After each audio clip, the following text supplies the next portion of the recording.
excited. Well, do we want to get started? Hell yeah, I just yawned. That's like the starting gate.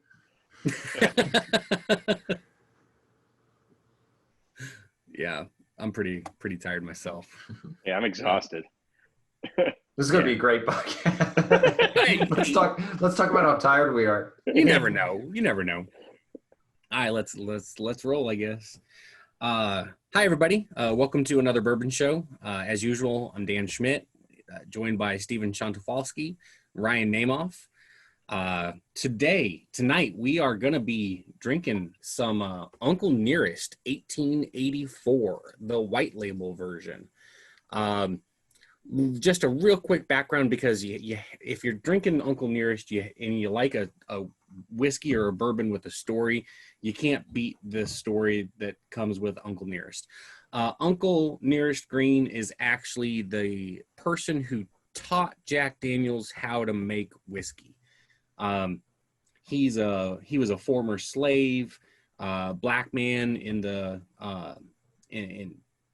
Tennessee. Knew that he would never be able to be famous or even make a product that people would buy. True story. So he taught Jack Daniels how to make whiskey and helped refine Jack Daniels' whiskey making abilities. And Jack Daniels got all the credit. Then a few years back, somebody heard the story. Fawn Weaver heard the story about Uncle Nearest. She's a wonderful entrepreneur, and she decided to create a whiskey line from Uncle Nearest. I'm not going to go into any more details than that, but you should definitely read up on the story because it's a very, very cool story. I bought this bottle. This was my coming to Uncle Nearest bottle right here. This is the second bottle of it. Back in early June, we had the whole George Floyd situation going on, and I don't want to get too political, but one evening I was like, are there any black-owned whiskey companies out there? And I had seen this bottle on the shelf plenty of times before, and I passed over it every time. When I did some research and found out that they were a black-owned company, I was like, I'm going to give them a try. And I was blown away by how good it was. The first bottle, yes, I bought it because they were a black-owned company. The second bottle I bought because it's just such damn good whiskey. But tonight we're going to be drinking the 1884 version, and I have never had this before. I picked this up at Dean's Liquor Shop in Collinsville, Illinois. I think it was $45. But Steven, you're actually the one who bought this particular version first. Do you remember where you got yours and how much you paid?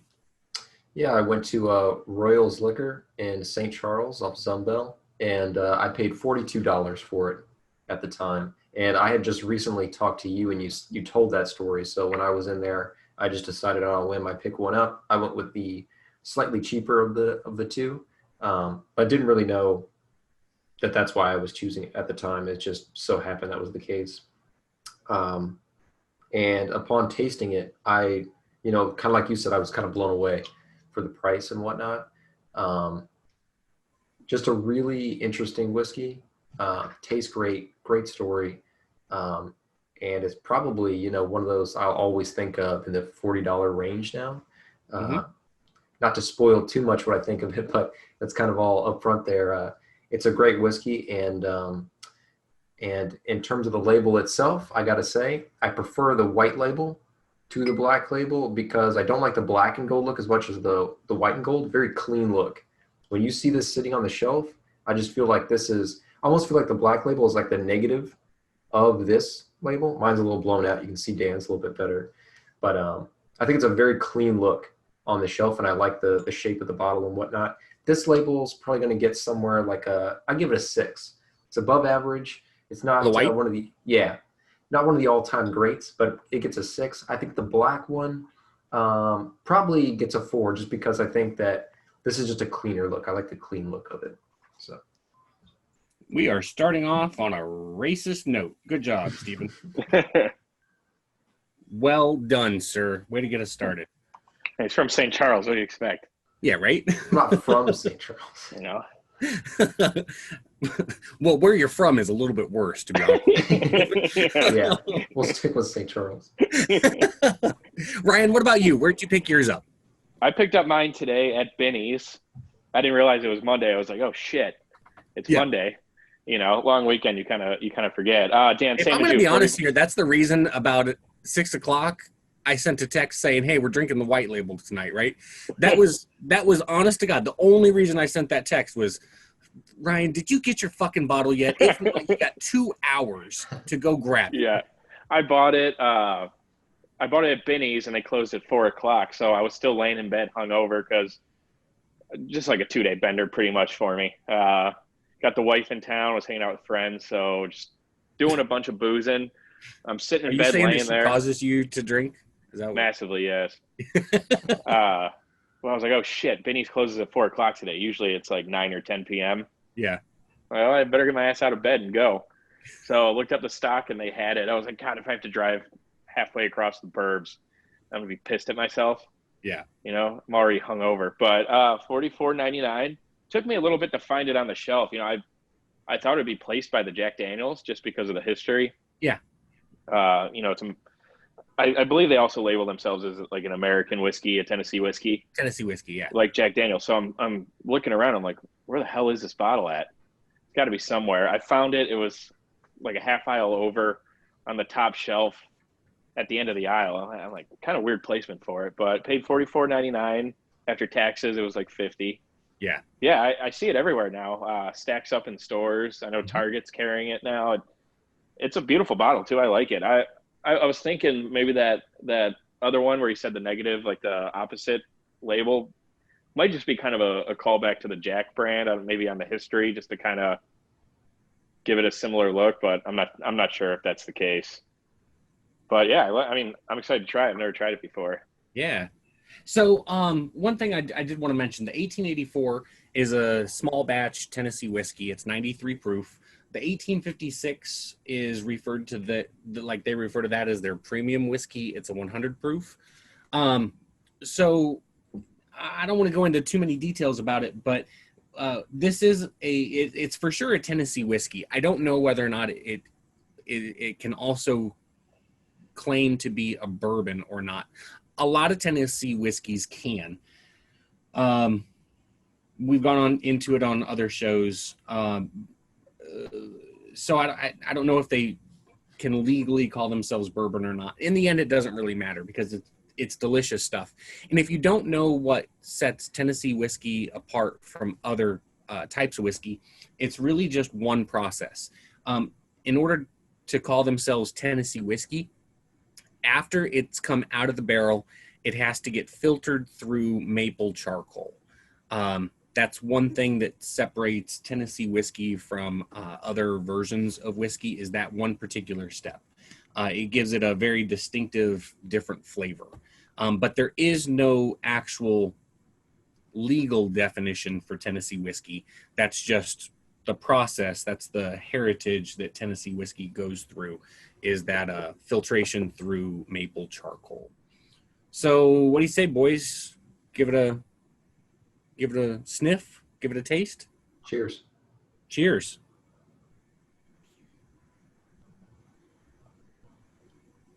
It's got a really nice smell to it. Like very little ethanol burn. Good stuff.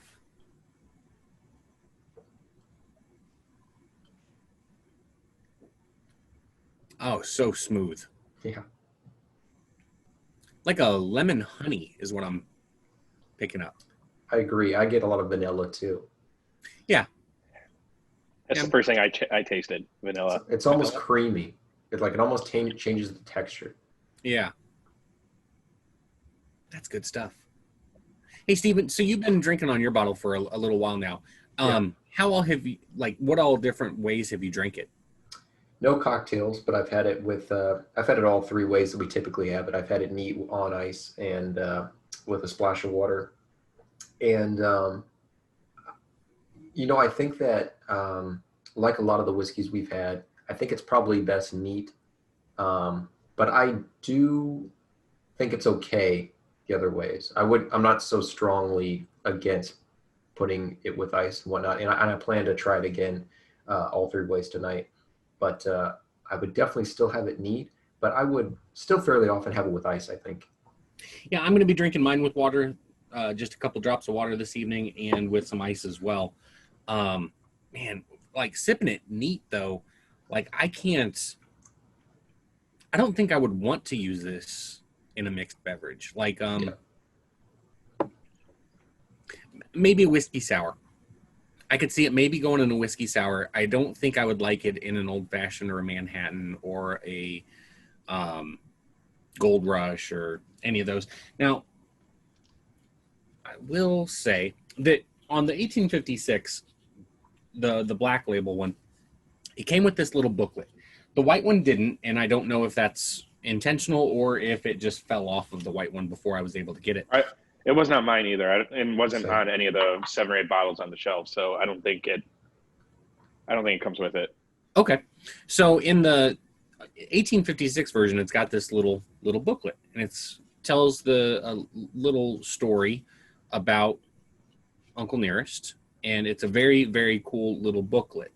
At the back of the booklet, it does have recipes, though.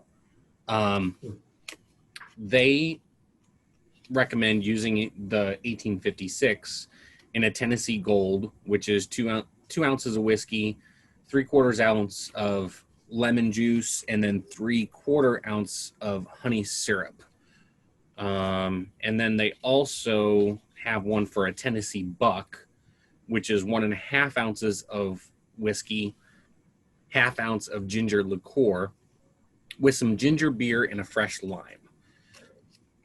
I've never tried it in any of those. I've always just drank the Uncle Nearest 56, just neat. I don't think I may have tried it with water or ice, but I know I regularly drink it neat. But so on that second sip, I picked up a ton of vanilla and a bunch of caramel. Like that first sip, for whatever reason, all I tasted was honey and lemon. But on that second one, it was definitely overpowered by caramel and vanilla. Yeah, it almost smells like a syrup to me or something Yeah. like that. It's got such a sweet smell and it has such a sweet initial taste. And then how smooth it is, like I said, it's almost like a creamy texture to it. It almost changes the texture of the whiskey with how it tastes. So I don't know if you guys can see this or not, but can you see the line from where it's been Just faintly. on the glass?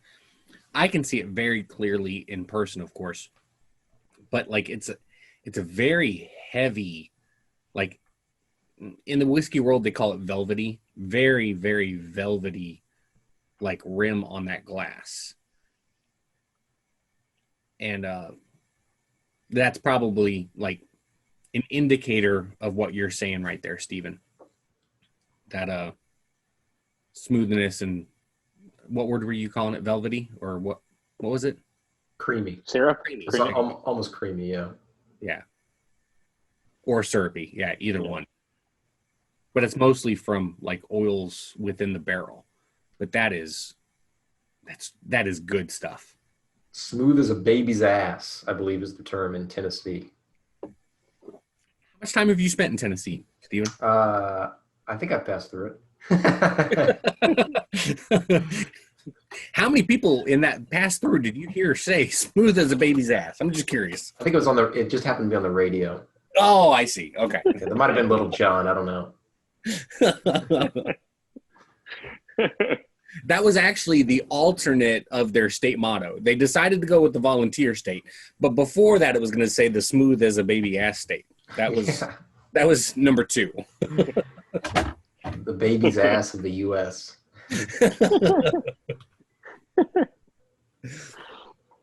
So Ryan, what do you think about it, man? Have you tried it with water yet or no? I haven't. Have you? I just did. I really like it. It's that vanilla caramel. I think comes out a lot more than it already does straight. Yeah. With a couple drops of water, it's great. Oh, you are right. Yeah, I could drink this drop of water all day. This is delicious. You are right, man. Like, I think that this is the first bourbon that we've done on the show where with water, it like was significantly, in my opinion, better. Okay, so reminder.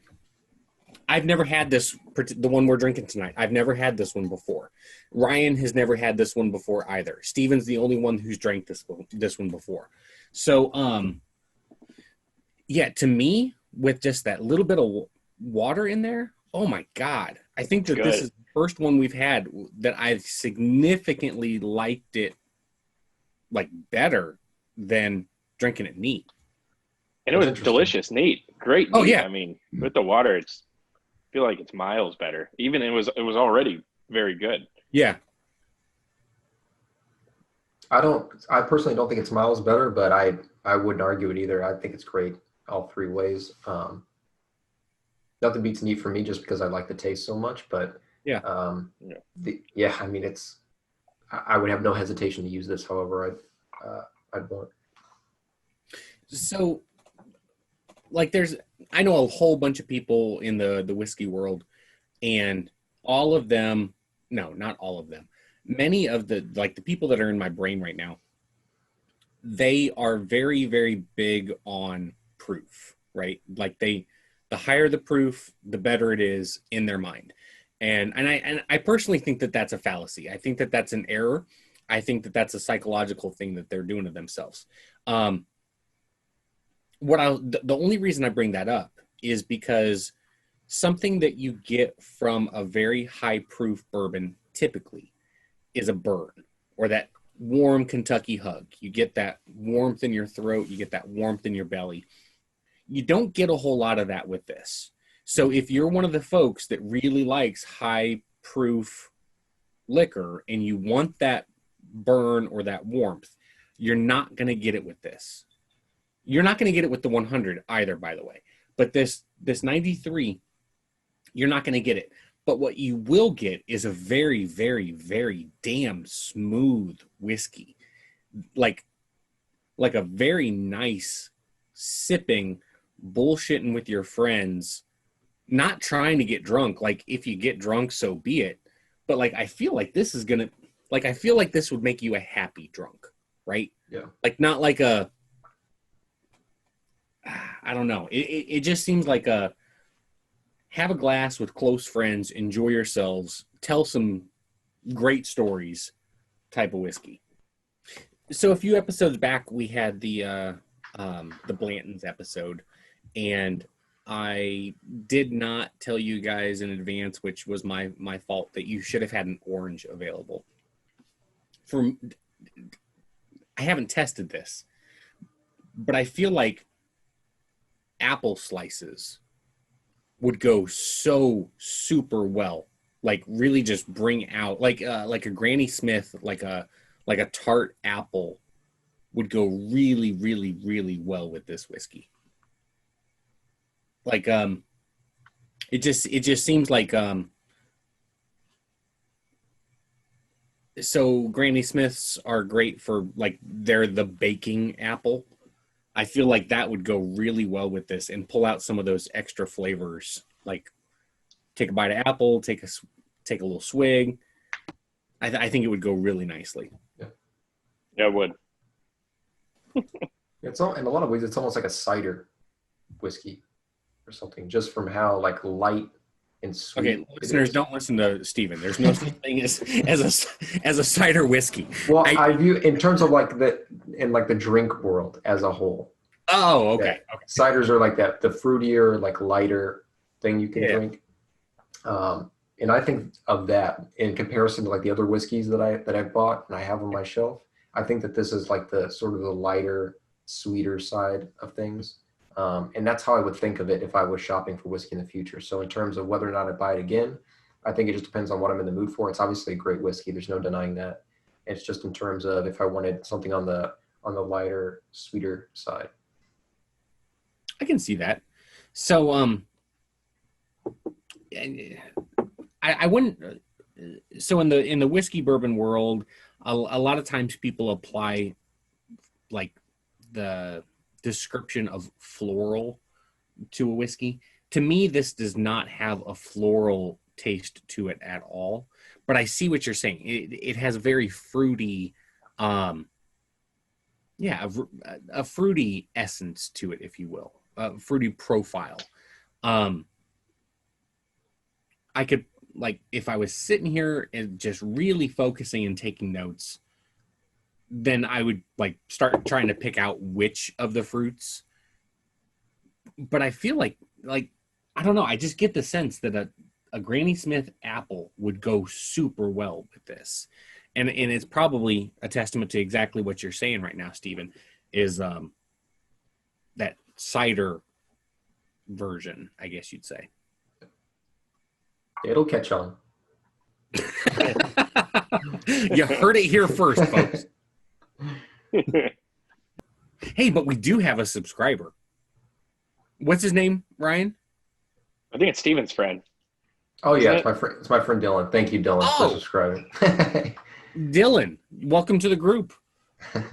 Dylan, we'll have to, I don't know, have you on an episode or something. Like he's a beer fan, but you know he can beat turnaround.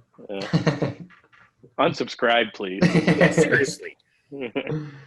Like, what's his favorite beer? I think like Molson's. Like he lives in Michigan, so he likes Canadian beer. We should just dox him. I should just give his address away. Or only subscribe. We should have like a 10-minute segment every episode that we set aside, and it's just like the subscriber corner, and we just criticize their life decisions based on whatever we might know about them. So if you want more of that, hit the subscribe button right now.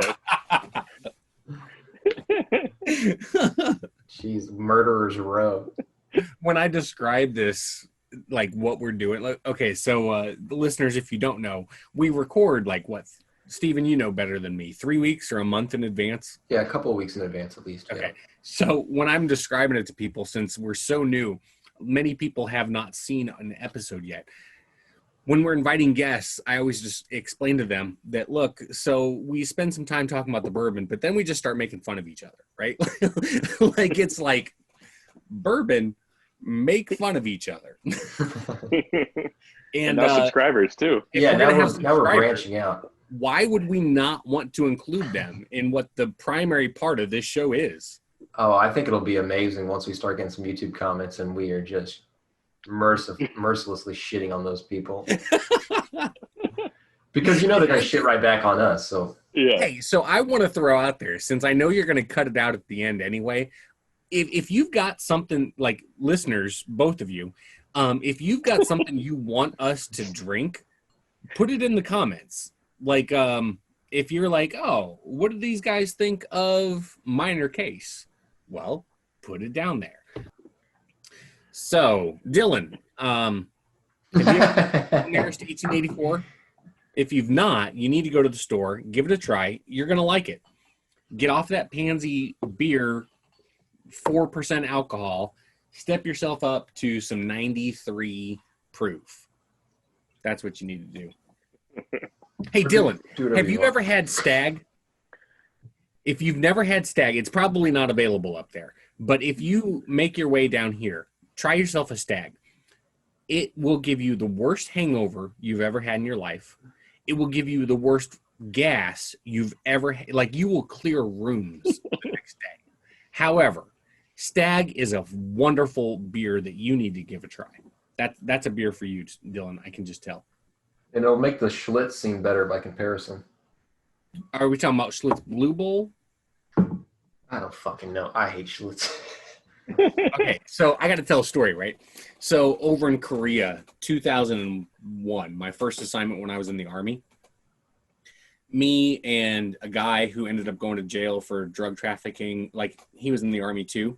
He got stationed at Fort Huachuca, Arizona, and he got arrested because he was taking a civilian, like a government-owned but civilian-style vehicle across the border to Nogales, Mexico, and bringing back shitloads of drugs, like, on a weekly basis. So before that, he and I were best friends, right?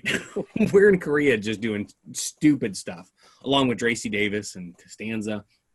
Anyway, we used to go, we called it Schlitz in the park. We would get like a case of Schlitz and a 6-pack of Bud Light.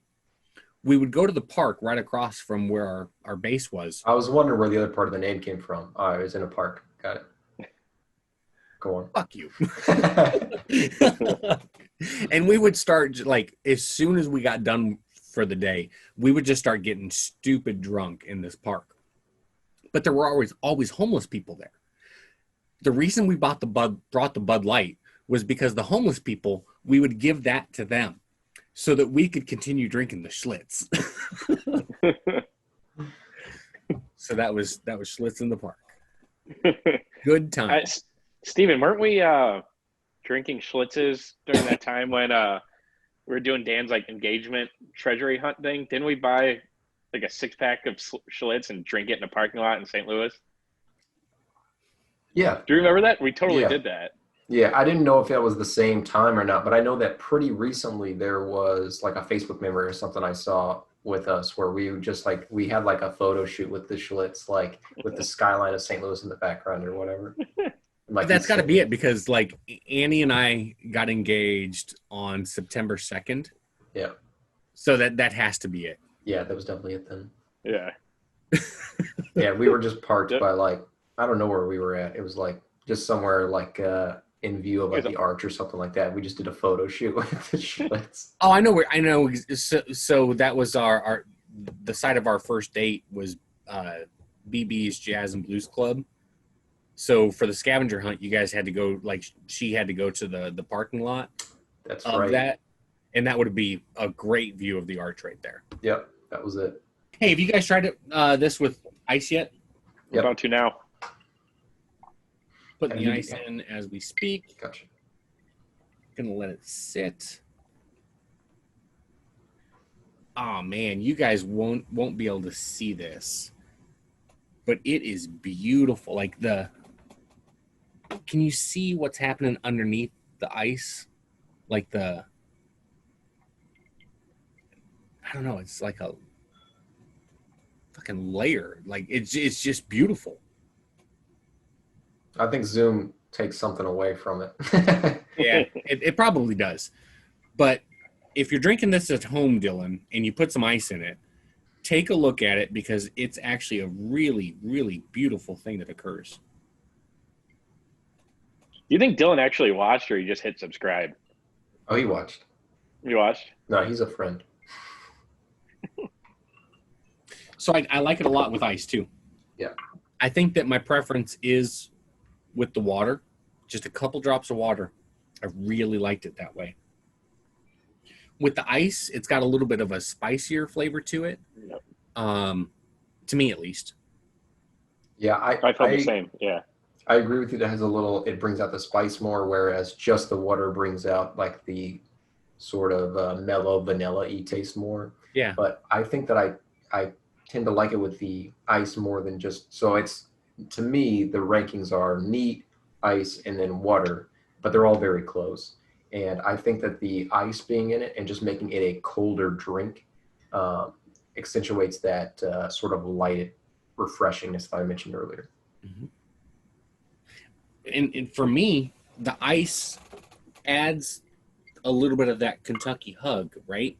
Like if you are the type of person who likes that high proof liquor, so you want a little bit of a burn on your tongue, you want a little bit of a warmth on your throat and down in your stomach, drink this 1884 with just like 1 cube of ice. This only because I have to. Whenever we record, I put a giant ice cube in a plain glass. And right before I drink the whiskey with ice, I take the ice cube out of this and put it in there. This with ice gives you a nice burn on the tongue, a nice burn on your throat, and a nice warmth in your belly. And this is the way you'll want to drink it. To be honest with you, Stephen, I am a little bit surprised that this isn't the way you prefer it based on your reaction to the Smoke Wagon. Mm. Because this with ice is not too far away, in my opinion, from Smoke Wagon neat. Interesting. I get I pick up cinnamon when it's got ice in it. I pick up some cinnamon to it, but I still get the sweetness, the sugary flavor to it. Yeah, I mean the Smoke Wagon small batch was my favorite so far. I would have to have them side by side to really comment on that. I think I like this all three ways. Good luck getting that Smoke Wagon small batch. Right. Yeah, as with everything in bourbon, she's like, all right, I'll go fuck myself. Got it. Hey Ryan, Jesus Christ, I'm that since then? No, but I've Labor Day weekend. I've been busy with work, and then my wife lives in Texas in grad school right now, and I'm Chicago Burb. So she's not the biggest whiskey drinker, so we didn't come down to the bar much. Yeah. So I haven't. Okay. But I will. I mean, when I have friends over, I mean, I got a bunch of whiskey here. I just put an offer in for a house, and I mean, most of this whiskey is mine, so my dad's probably gonna be pretty pissed, but fuck it. I was at a pool party yesterday, and I brought another bottle for like the guy who owns the house for the pool party. And my uncle, my mom's brother, came, and my brother had 2 glasses out of the whole fifth of Blanton's, and my uncle drank the rest of the bottle. He drank the whole bottle. Is that the uncle that I met? I can't remember where was that at? In Bloomington? Bloomington. No, that would have been my dad's brother. So this on my mom's side. Oh, okay. Yeah. This is who like my brother and I go drink with. Like, I mean, it's hard to keep up with him. He's 6'5", 6'4", 6'5". He's just a big dude. And he finished that bottle. It was nuts. He's like, Blends, I've never heard of this. I'm like, oh, it's pretty good. You'll like it. Yeah. And he was really hungover. He had a glass. He's like, after that first one was rough, but after that it was easy. 2 ice cubes. He drank the whole bottle. I got in the pool with my brother. We were shooting baskets because there's a basketball hoop in it. We get up and my uncle's gone. My aunt left. Apparently almost fell out of his chair. He did an Irish goodbye. We're like, where the fuck did our uncle go? He didn't even say bye to anybody. He was just gone. So I thought that was pretty good. I love hanging out with your family, Ryan. They're a lot of fun. Like, I feel like I could get like capped at any moment, like all the time. Just like somebody's going to show up and, oh, here's the pizzas you delivered. Pop, pop. There's just a rose inside the pizza box. Yeah, exactly. Yeah. Listeners, if you like an old fashioned, well, first of all, if you don't like an old fashioned, fuck you. Don't watch our show anymore. Just go to hell. Now, on the other hand, if you like an old fashioned and you've not had one with a Luxardo cherry, then you're doing yourself an injustice. Yes, they are expensive, but look on there. I know that a serving size is 1 cherry. There's about 70 cherries in a jar? If it says that, I don't. It'll say servings per container. Oh, 50 servings per container. Okay, so there's about 50 cherries in that jar, and you need 1 for an old fashioned, and the syrup, oh my God, is ridiculous. If you're doing it with just like those bright red fucking maraschino cherries you find at the on the bottom shelf of the grocery store, you're doing it. Get yourself one of those. Yes, it's expensive, but you only need 1, and they are so goddamn good. It's funny because my uncle is just buying the bottom shelf cherries. Yeah. I'm like, what are you doing? My company represents Luxardo too, so I brought him over. He's like, dude, makes the cocktail way better. Oh my God. I'm like even just the texture is like so much better. Yeah. Sometimes I won't even put a cherry in. I'll just a little bit of the syrup. Yeah. That's all you need. But I mean, it's imported from Italy. I mean, I think that's why partially it's so expensive. Is it from Italy or is it Croatia? It's Italy. It's Padova. Okay. Torreglia. Yeah. importer. It's imported into San Francisco, so Okay. I mean, it's good. It's good stuff. I mean, the price, yeah, you'll probably be like, oh man, I spent $20 on cherries, but it makes a difference. It does. I mean, that Also, comes out to stop what, being 50 cents a poor. cherry? Just a pro tip: stop being poor. Yeah. Life is so much better when you're not poor. Why I would don't know you why continue to do it? Yeah. people keep choosing that. I don't get it. Cheers to that, Stephen. Well done. Looks like I gotta bring Steven a thing of Luxardo cherries. Yes, please. Yeah, I'm talking to myself. Hey, do you guys care if I switch over to this? Yes. No, go ahead. We should probably pretty soon give a score to 1884 while it's still fresh in our minds. Oh shit, we've been going on But- longer than I thought we had. What time is it? Oh, geez. 9:00. You know, because you kind of gave your ratings about how you liked it. Well, Steven did. I don't know if you did, Dan, but I did. definitely like it. Water, ice, straight. And usually I don't like putting ice or water in whiskey at all, just because I like that hug. Yeah. But yeah, I love it straight too. But I definitely like it water, ice, straight. I like it water, neat, ice. And that's a big reason why I wanted to switch over to the 1856 is mostly because I want to see how they compare, like side by side. When I first had that 1856, I was like, again, I bought it specifically because it's a black-owned company. I get home, I do my whole normal, like, open it up, let it air out, have it neat.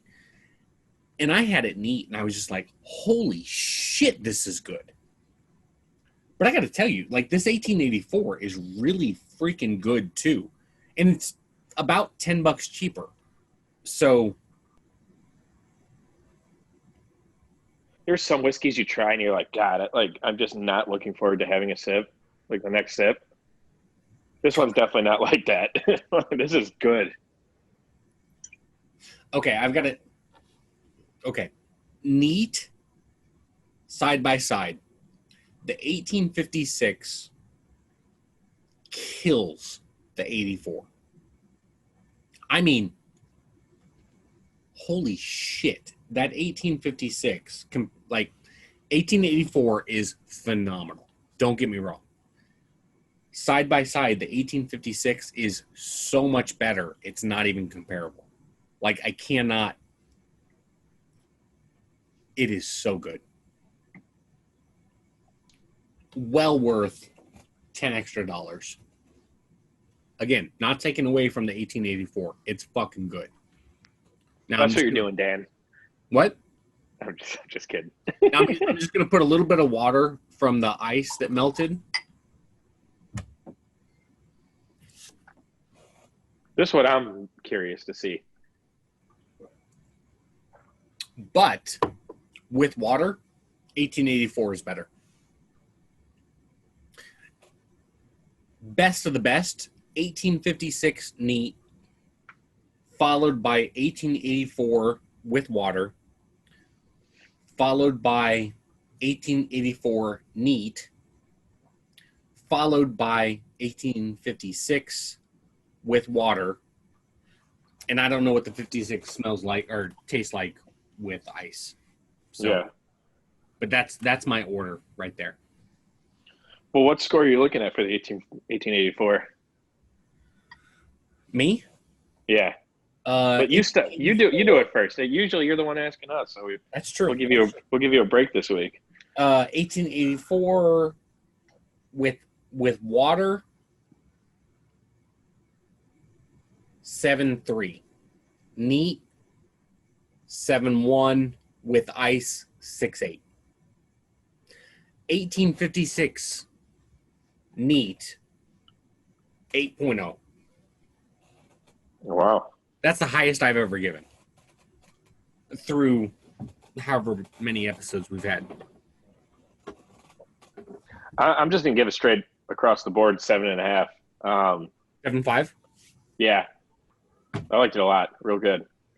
It's a newer whiskey too. So Very going into it, I was a little skeptical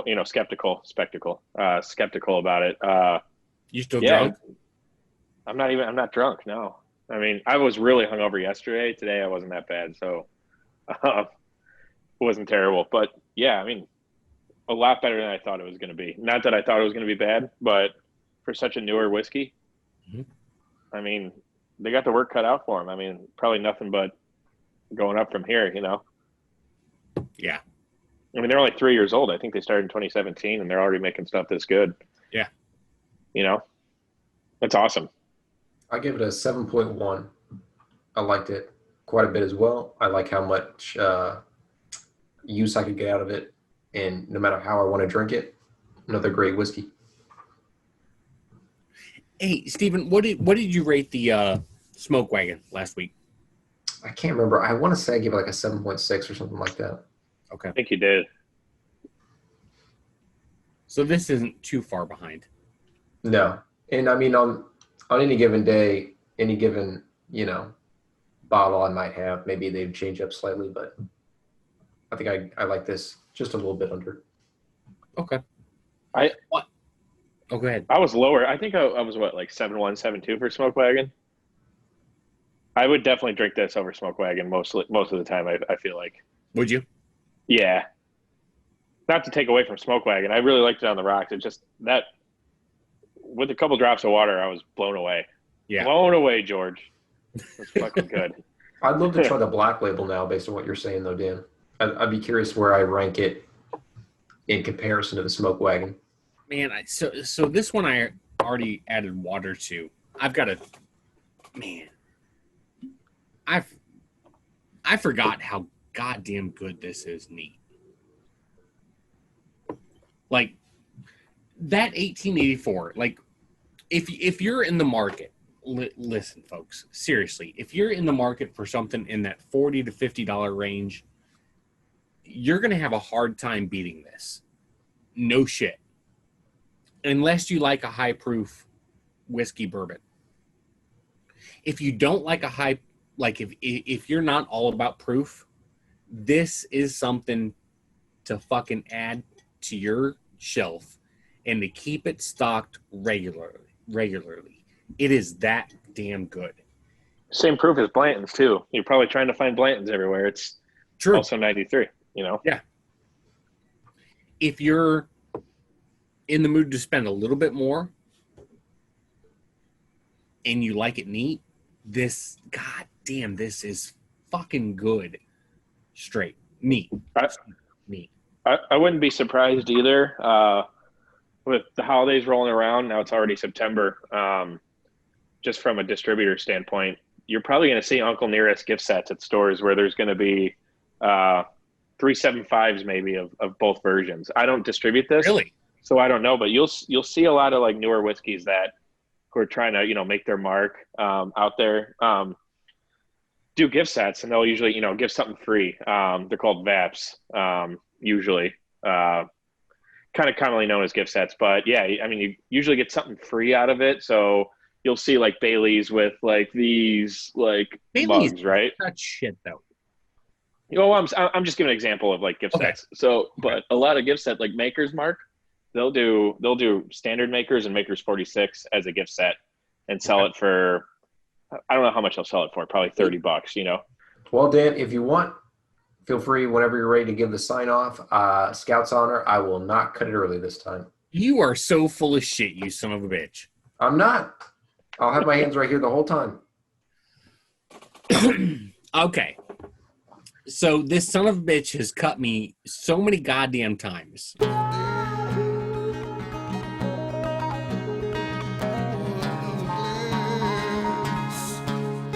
Another bourbon show.